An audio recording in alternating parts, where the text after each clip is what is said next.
की टॉप 10 खबरों की। हरियाणा विधानसभा चुनाव 2024 से पहले बीजेपी को तगड़ा झटका लगा है। सिरसा से पूर्व सांसद अशोक तंवर फिर से कांग्रेस पार्टी में शामिल हो गए हैं।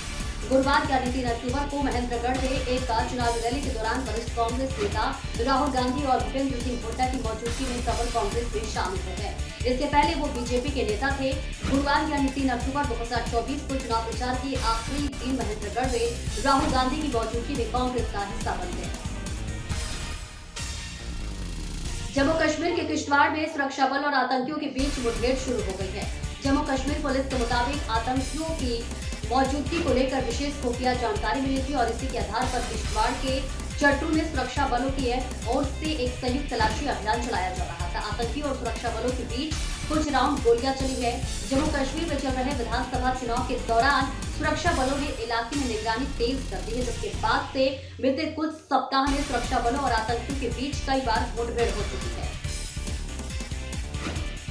यूट्यूबर एल्विश यादव की मुश्किलें बढ़ती हुई नजर आ रही है। दिल्ली पुलिस ने शुक्रवार को उन्हें पूछताछ के लिए बुलाया है। मामला HIVOX ऐप से जुड़े धोखाधड़ी मामले का है।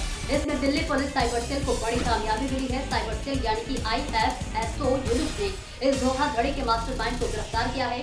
आरोपी के 4 बैंक खातों में मौजूद 18 करोड़ रुपए भी सीज किए गए। इस एप्लीकेशन में आरोपी निवेशकों को गारंटेड रिटर्न देने का लालच देते थे।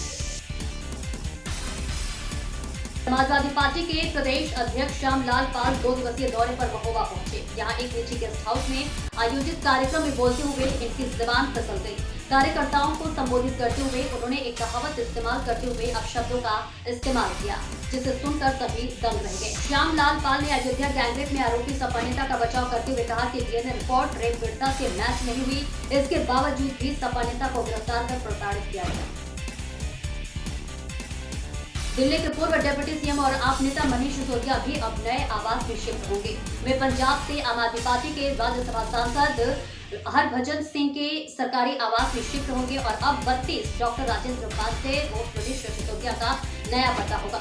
मनीष सिसोदिया भी अभी तक वह AB 17 मथुरा रोड में रह रहे थे कि घर अब मुख्यमंत्री आदेशी को आवंटित है।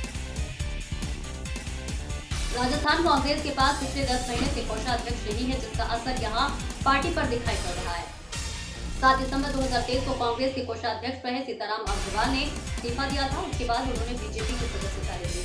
फिर कांग्रेस ने किसी को नया कोषाध्यक्ष नहीं बनाया।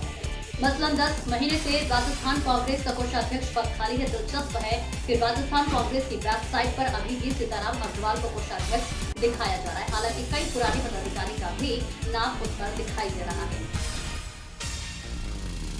राजस्थान के मुख्यमंत्री भजनलाल शर्मा ने बुधवार को विमुक्त, खानाबदोश और अर्ध घुमंतु समुदायों के लगभग 21,000 लाभार्थी परिवारों को भूमि के पट्टे सौंपे। CM शर्मा ने दुर्गापुर स्थित राज्य कृषि प्रबंधन संस्थान में आयोजित स्वच्छ भारत मिशन ग्रामीण और आवासीय विलेज वितरण कार्यक्रम को संबोधित भी किया। इससे एक दिन पहले मुख्यमंत्री ने राजस्थान खादी और ग्रामोद्योग बोर्ड के परिसर में खादी प्रदर्शनी का दौरा किया, जहाँ उन्होंने महात्मा गांधी की जयंती के मौके पर उनकी प्रतिमा पर माल्यार्पण भी किया। झारखंड में आगामी विधानसभा चुनाव को लेकर राजजबानी जंग जारी है। प्रधानमंत्री नरेंद्र मोदी बुधवार यानी 2 अक्टूबर को झारखंड दौरे पर थे।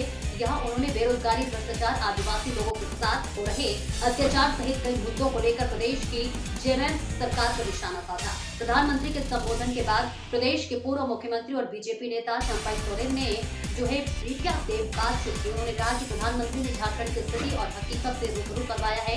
यहाँ परिवर्तन जरूरी है और परिवर्तन होकर ही रहेगा, क्योंकि जब परिवर्तन होगा तभी यहाँ छात्राओं से लेकर किसान रोजगार की बात हो पाएगी।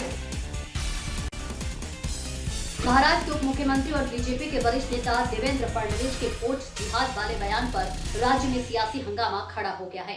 गुरुवार यानी कि 3 अक्टूबर को शिवसेना यूनिटी के सांसद संजय राउत ने फडणवीस पर निशाना साधते हुए कहा कि वो देश को तोड़ना चाहते हैं। संजय राउत ने कहा, क्या होता है वोट जिहाद? इस देश का नागरिक मुसलमान, जैन, हिंदू, पारसी सब है, सभी वोट करते हैं। अगर वे आपको यानी बीजेपी को वोट करते हैं तो चलता है। वोट जिहाद की बात है तो आप बीजेपी मुसलमान महिलाओं के लिए 3 तलाक का कानून क्यों लाए? आपको और समाज के लोग वोट देते हैं तो आप क्या करेंगे? महाराष्ट्र विधानसभा चुनाव नवंबर में होने की संभावना है, लेकिन इसको लेकर सत्ताधारी गठबंधन NDA और MVA नेताओं के बीच आरोप प्रत्यारोप अभी से चरम पर है। एनडीए में शामिल दलों के नेता इस बार सत्ताधारी गठबंधन को हर हाल में चुनाव हराने की कोशिश में जुटे हुए हैं। और इस बीच महाराष्ट्र समाजवादी पार्टी युवजन सभा प्रदेश अध्यक्ष फहाद अहमद ने ट्विटर पर एक पोस्ट कर अपनी सियासी रुख के संकेत दिए हैं। फिलहाल इस बुलेटिन में इतना ही। दीजिए इजाजत। नमस्कार।